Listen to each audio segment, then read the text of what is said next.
Okay students, our next topic is effect of current, effect of electric current.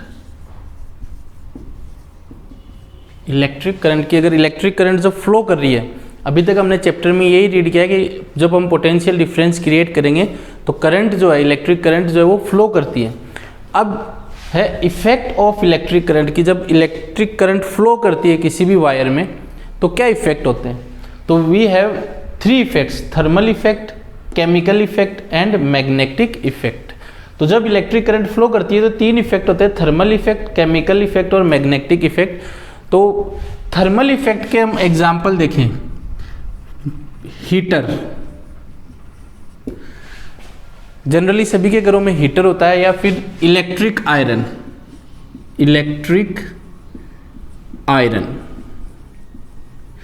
तो इसमें क्या होता है, जब करंट फ्लो करती है किसी भी वायर में, या जैसे हीटर है अपने घर पे, सर्दियों में हम हीटर यूज करते हैं तो उसमें करंट फ्लो करती है तो उससे हमें क्या मिलती है, हीट मिलती है, which is thermal effect of electric current. Second one is electric iron. जैसे ही हम इलेक्ट्रिक आयरन का स्विच ऑन करते हैं उसमें करंट फ्लो करती है, और करंट फ्लो करती है तो आयरन क्या हो जाती है, गर्म हो जाती है।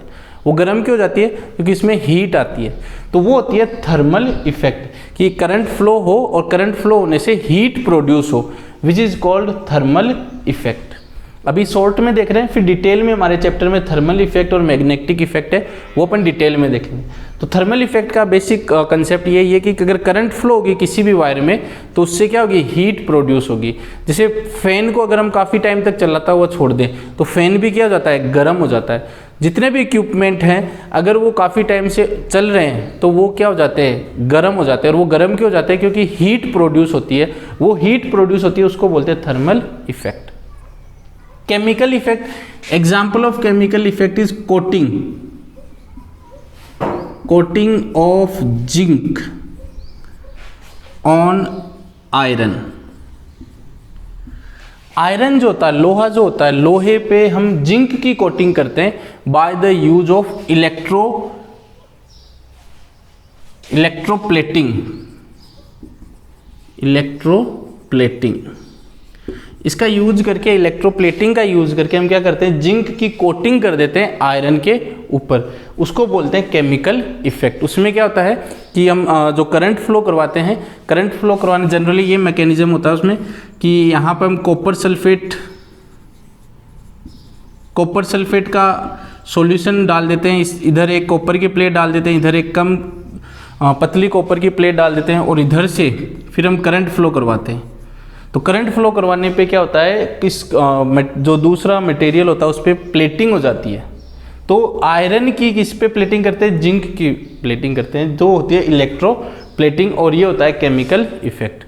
ऐसे ही घरों में जो हम बर्तन यूज करते हैं तो उनमें क्या होता है, वो बेसिकली होते तो आयरन के, लेकिन उसके ऊपर क्रोमियम की हम जो कर देते हैं, क्रोमियम मिक्सचर की हम उस पर प्लेटिंग कर देते हैं, जिससे कि उन पर जो कोरोजन नहीं होता आयरन पे। तो वो इफेक्ट होता है chemical effect. Third one is magnetic effect. Magnetic effect क्या होता है फ्रेंड्स, सपोज ये वायर है और इस पे हमने ये बैटरी कनेक्ट कर दी, प्लस माइनस। तो ये बैटरी कनेक्ट कर देंगे और यहाँ पर लगा दिया हमने स्विच। तो जैसे हम स्विच को ऑन करेंगे तो इस सर्किट के अंदर करंट आई फ्लो होगा। तो अब इसमें अगर करंट आई फ्लो हो रहा है और इसके पास हम कोई मैग्नेटिक नीडल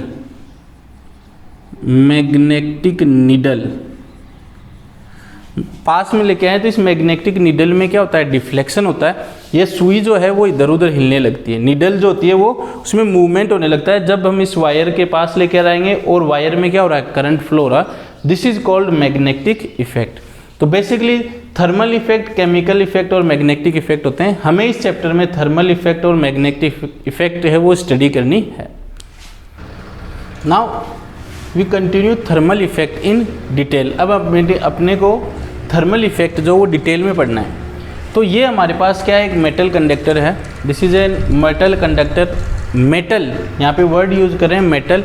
मेटल में क्या होता है, नंबर ऑफ फ्री इलेक्ट्रॉन्स पाए जाते हैं। हमने तीन तरीके के मेटल पढ़े हैं, तीन तरीके के मटेरियल पढ़े हैं, कंडक्टर, इंसुलेटर एंड सेमीकंडक्टर। तो कंडक्टर के अंदर क्या होता है, नंबर ऑफ फ्री इलेक्ट्रॉन्स पाए जाते हैं। तो ये एटम है और ये एटम के आउटर मोस्ट शेल के क्या है, इलेक्ट्रॉन है। तो ये हमारा एक कंडक्टर है। अब इस कंडक्टर पे एक्रॉस अगर हम पोटेंशियल डिफरेंस क्रिएट करेंगे प्लस और माइनस, ये एक V वोल्ट की बैटरी हमने लगा दी। V वोल्ट की बैटरी हमने लगाकर इस कंडक्टर के साइड एक्रॉस हमने क्या पुट कर दिया, पोटेंशियल डिफरेंस। प्लस वाली साइड क्या होगा, हायर पोटेंशियल, लोअर वाली साइड क्या होगा, इधर नेगेटिव वाली साइड क्या होगा, लोअर पोटेंशियल। तो अब क्या होगा, जब ये नेगेटिव इधर आएंगे तो ये इलेक्ट्रॉन क्या करेगा, एनर्जी गेन करेगा। इलेक्ट्रॉन्स गेन्स एनर्जी, इलेक्ट्रॉन क्या करेंगे, एनर्जी लेंगे और एनर्जी लेकर इस अपने एटम को छोड़कर इधर पॉजिटिव वाली साइड जाएंगे और कोई फिक्स डायरेक्शन नहीं होगी, किसी भी डायरेक्शन में जाएंगे ये। तो कोई इधर जा रहा है, कोई कैसे जा रहा है। तो ये हम स्टडी कर चुके हैं कि जब ये इलेक्ट्रॉन चलना स्टार्ट करेंगे तो ये क्या होंगे, इनमें होगा collision, collision with molecules, molecules और आयंस, जो भी मेटल आयंस हैं और या जो भी इसके अंदर मॉलिक्यूल्स है कंडक्टर में, उसके साथ ये इलेक्ट्रॉन क्या करेंगे, कोलिजन करेंगे। ये हमने एक एग्जांपल से भी समझा था कि अगर कोई मेला है, उस मेले में अगर हम जाएंगे तो भीड़ होगी तो हम सीधे नहीं जाके टकराते हुए जाएंगे। तो इन इलेक्ट्रॉन को जो एनर्जी मिली है, ये एनर्जी इन मॉलिक्यूल्स या आयन से कोलिजन करेंगे, टक्कर करेंगे और टक्कर करके ये एनर्जी किसको दे देंगे, इन मॉलिक्यूल्स और आयंस को देंगे। और ये मॉलिक्यूल्स और आयंस क्या करने लग जाएंगे, वाइब्रेट करने लग जाएंगे। वाइब्रेट मतलब ये जो मॉलिक्यूल्स हैं ये वाइब्रेट करने लग जाएंगे, हिलने लग जाएंगे, और जिसके कारण क्या होती है, हीट प्रोड्यूस होती है। हीट प्रोड्यूस, हीट डेवलप होती है और हीट डेवलप होने के कारण हमारा वायर क्या हो जाता है, गर्म हो जाता है। कंडक्टर, मेटल कंडक्टर क्या हो जाता है, गर्म हो जाता है।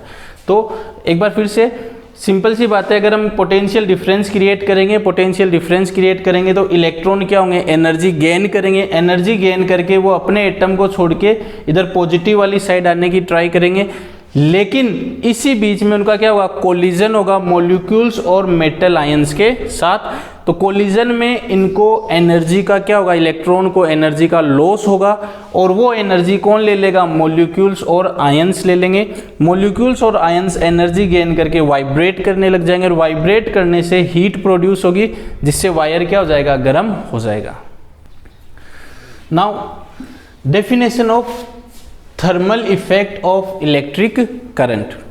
तो the production of heat in a conductor, conductor यानी कोई भी वायर है तो उसके अंदर हीट प्रोड्यूस होती है when an electric current is passed through it, जब उसके अंदर से इलेक्ट्रिक करंट पास हो, is known as heating effect of electric current. इसको बोलते हैं heating effect of electric current. Simple सी बात है, हमें ये रखना, अगर किसी वायर में करंट फ्लो होगा तो उस वायर में हीट प्रोड्यूस होगी। तो the production of heat in a conductor when electric current pass through heat is known as heating effect of electric current, और also known as Joule heating effect, क्योंकि ये बताया किसने था, जूल ने बताया था।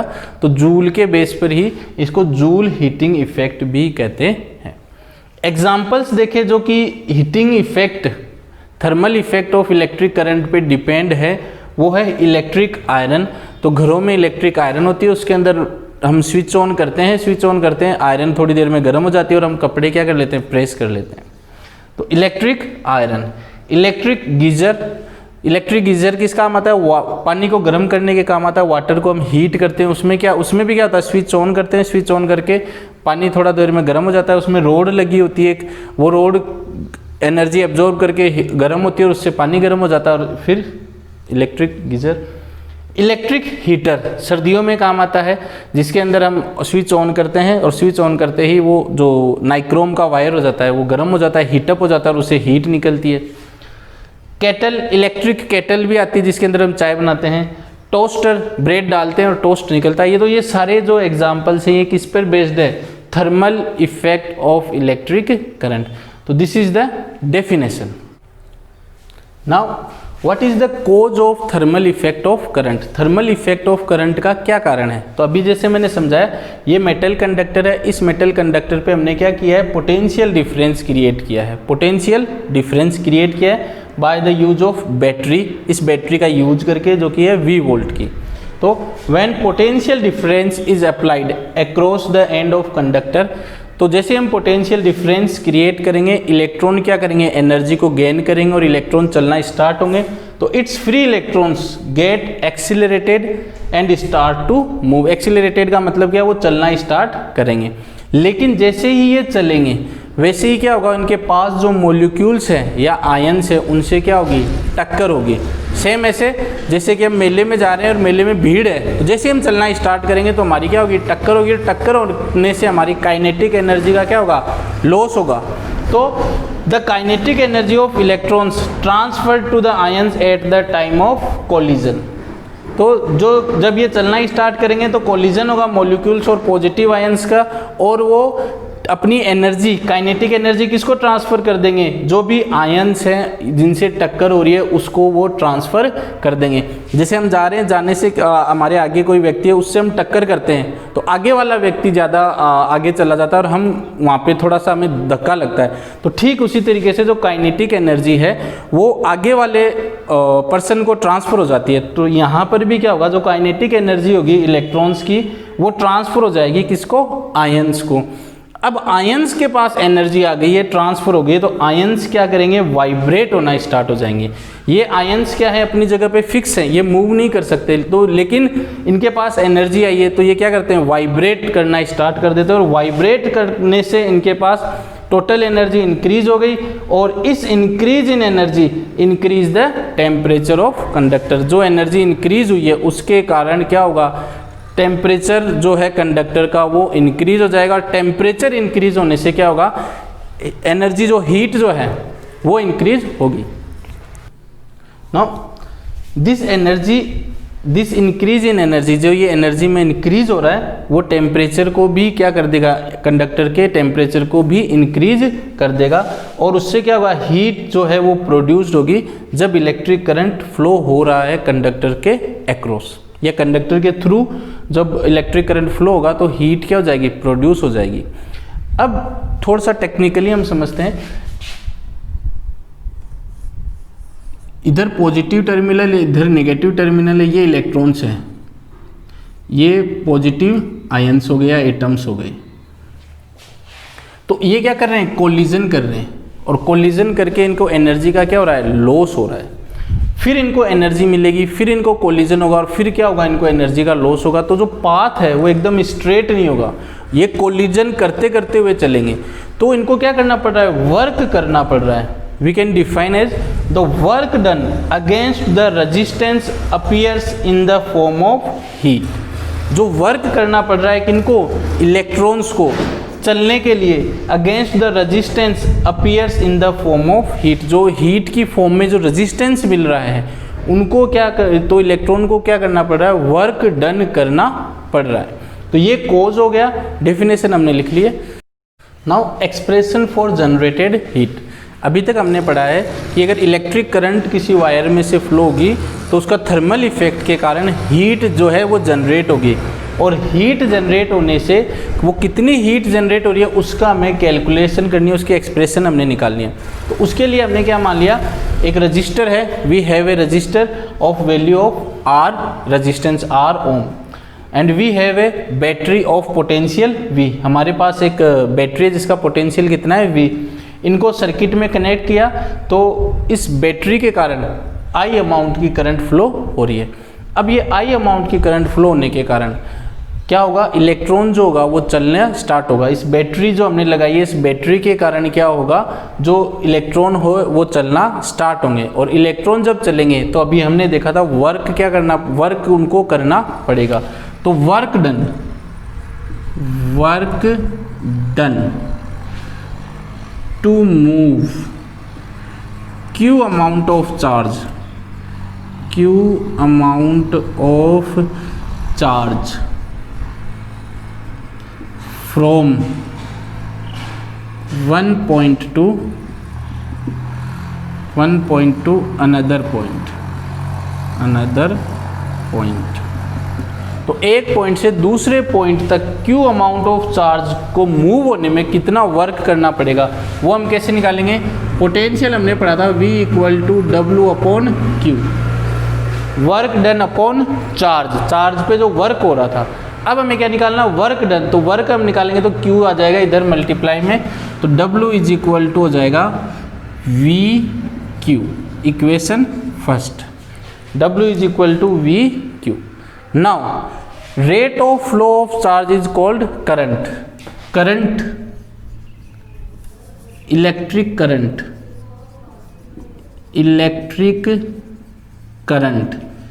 is rate of flow of charges। Electric current का हमने ये पढ़ रखा है, rate of flow of charge की, कितने चार्ज की जो फ्लो हो रहा है वो किस स्पीड से हो रहा है, और which is I is equal to Q upon T। So here अगर हमें Q की वैल्यू फाइंड आउट करनी है, T आ जाएगा इधर, तो Q is equal to I T, equation second. Value of Q from equation 2 put in equation 1, then W work कितना हो जाएगा, V Q की प्लेस पे आ जाएगा I T, V I T, equation third. Now by the use of ohms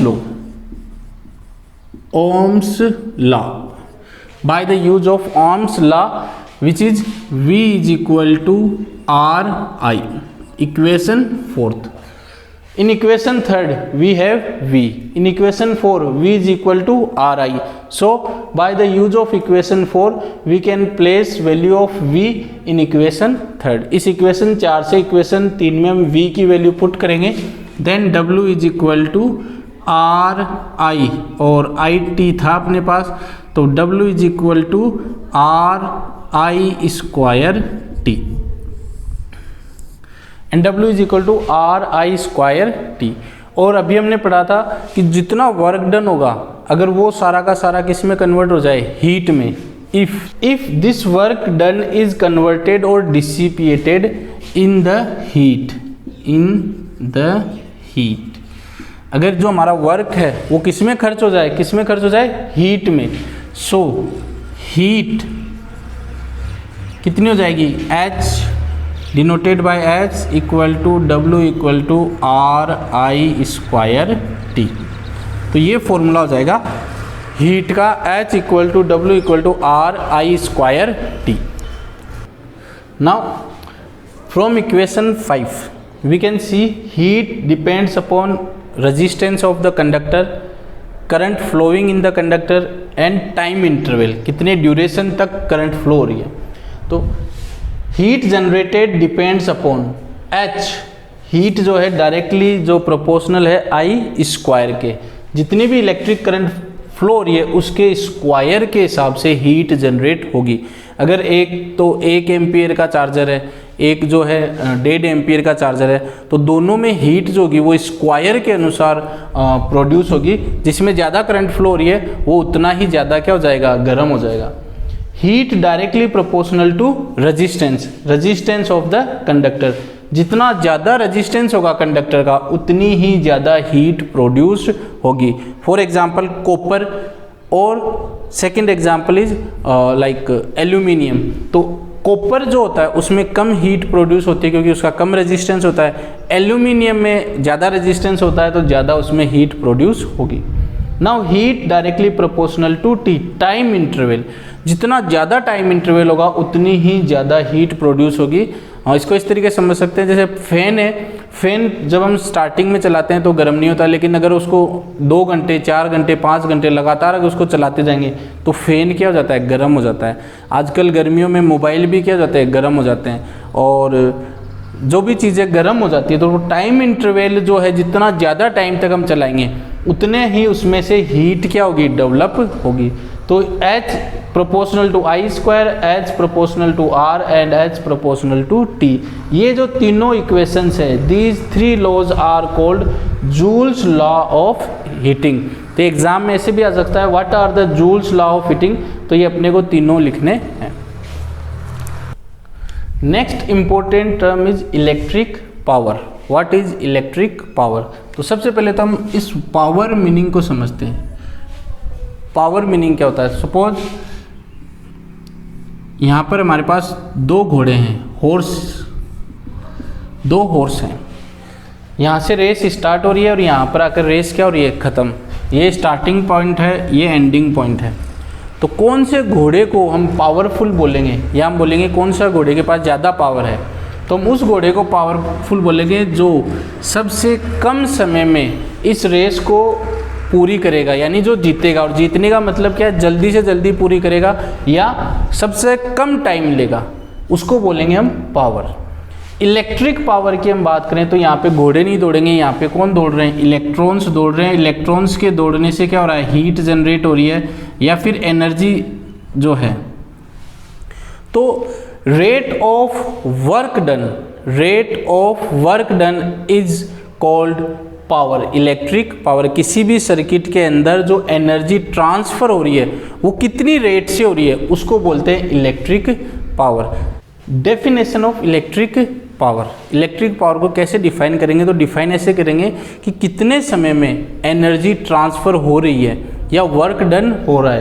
तो electric power measure rate of electric energy transferred, किस हिसाब से, किस रेट से इलेक्ट्रिक एनर्जी ट्रांसफर हो रही है इन एन इलेक्ट्रिक सर्किट, किसी भी सर्किट में, पर यूनिट टाइम, हर सेकेंड में, हर यूनिट टाइम में कितनी इलेक्ट्रिकल एनर्जी ट्रांसफर हो रही है इन एन इलेक्ट्रिक सर्किट। या फिर electric power is the rate at which work is done और energy is transferred. Work is done या फिर energy is transferred in an electric circuit. एक तरीके से हम इन शॉर्ट ये बता सकते हैं, rate of work done, work किस हिसाब से हो रहा है, वर्क की क्या होती है? एनर्जी। एनर्जी किस हिसाब से ट्रांसफर हो रही है किसी भी सर्किट में या किसी भी सर्किट के थ्रू, किसी भी इक्विपमेंट के थ्रू, उसको बोलेंगे electric power.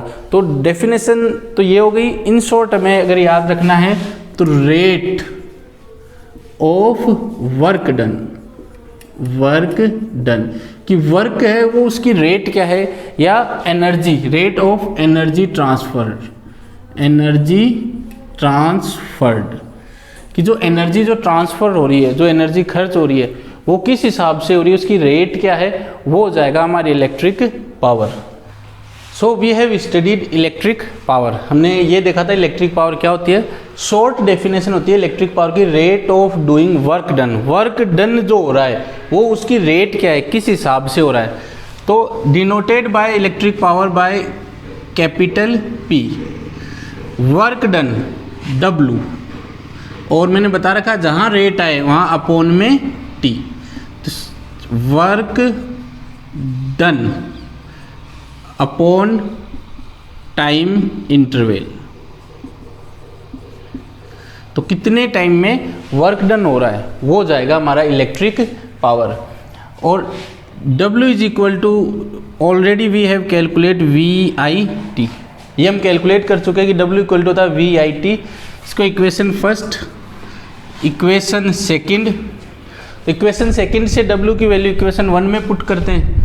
So P is equal to VIT upon T, T से T cancel out, so P is equal to VI। तो एक फॉर्मूला तो ये हो जाएगा पावर का, जिसमें क्या है, वोल्टेज है और करंट है। Second, by the ohm's law, ohm's law equal V equal to RI। तो ओम्स लॉ में हमने पढ़ा है V is equal to RI। तो इसको ले लेते हैं equation third, this becomes equation fourth. तो इक्वेशन फोर्थ से V की वैल्यू इक्वेशन थर्ड में हम पुट करते हैं, तो P इज इक्वल टू हो जाएगा, V की जगह RI रखेंगे तो RI, एक I है ही, तो ये हो जाएगा RI स्क्वायर। तो एक फॉर्मूला आ गया हमारे पास I square R। This is the second formula of power, equation 5th। Now from equation 3rd,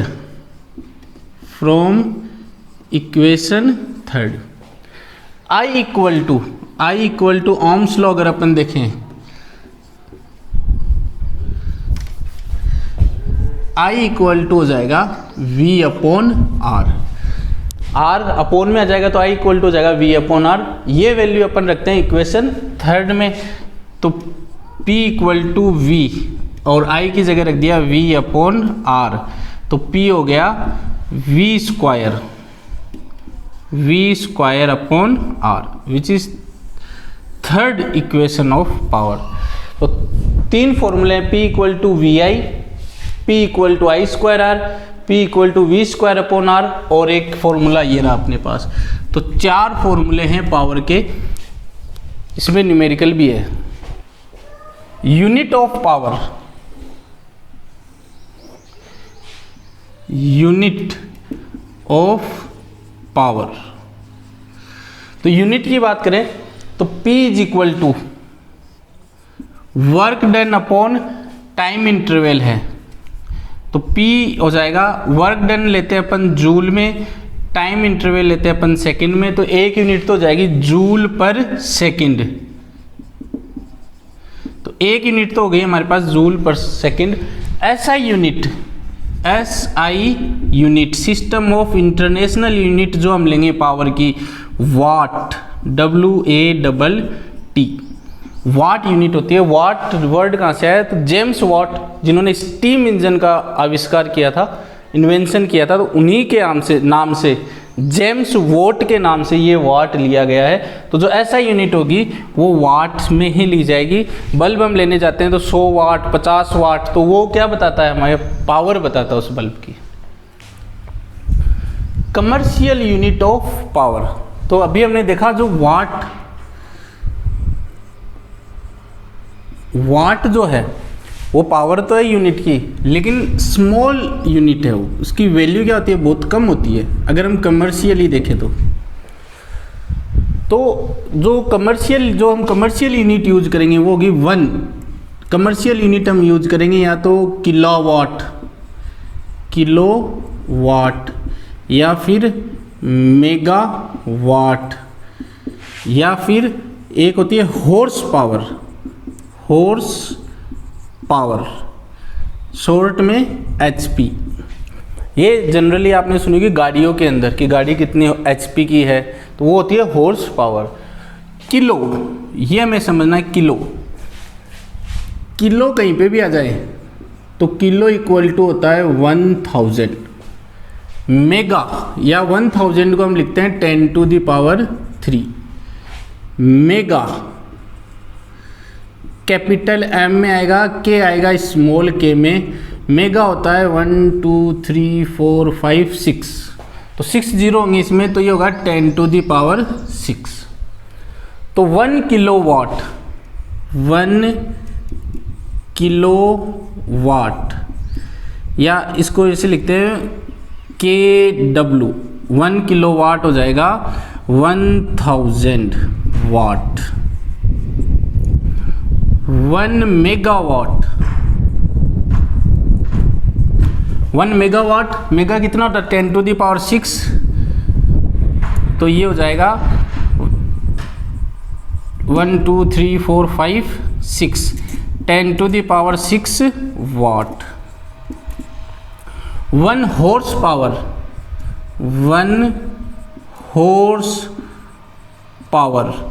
horse power equal to होता है 746 वाट, 746 वाट। तो इलेक्ट्रिक पावर की हमने डेफिनेशन में देखा था, हम सबसे शक्तिशाली जानवर किसको मानते हैं? घोड़े को मानते हैं। तो घोड़े के नाम पर ही, हॉर्स के नाम पर ये यूनिट रखी है, horse power. 1 HP is equal to 746 watt. Now electrical energy, जो हमारे बिल आते हैं घरों में, इलेक्ट्रिसिटी के बिल आते हैं, तो वो जो इलेक्ट्रिकल एनर्जी हम खर्च करते हैं उस पर आते हैं। तो जो इलेक्ट्रिकल एनर्जी को कैसे कैलकुलेट करेंगे? तो हमने अभी देखा P पावर होता है वो होता है W/T, work done upon time. और वर्क डन ये आपने 9th क्लास में पढ़ा होगा, या 10th में भी हम पढ़ेंगे। वर्क जो होता है वही क्या होती है, एनर्जी। तो इसको हम लिख सकते हैं एनर्जी E/T। तो P इज इक्वल टू जाएगा E/T। E क्या है, एनर्जी। और इलेक्ट्रिकल पावर हम पढ़ रहे हैं तो E क्या हो जाएगी, इलेक्ट्रिकल एनर्जी। तो P equal to E/T and E electrical energy, electrical energy becomes P यानी means power into T means time interval, time interval. तो इलेक्ट्रिकल एनर्जी जो हम कैलकुलेट करेंगे वो देखेंगे पावर कितनी है। जैसे बल्ब है, इलेक्ट्रिक बल्ब है, इलेक्ट्रिक बल्ब की पावर कितनी है और वो कितने टाइम तक चल रहा है, उससे हम कैलकुलेट करेंगे इलेक्ट्रिकल एनर्जी। तो जो ये electrical energy unit of energy की बात करें अपन, यूनिट ऑफ एनर्जी वो होती है जूल। एनर्जी की अगर हम बात करेंगे तो वो होती है joule. Unit of energy joule, ऐसा यूनिट। तो ऐसा यूनिट जो होती है एनर्जी की वो होती है जूल होती है। बट हमें कैलकुलेट करनी है इलेक्ट्रिकल एनर्जी। तो कमर्शियल यूनिट जो होगी, कमर्शियल यूनिट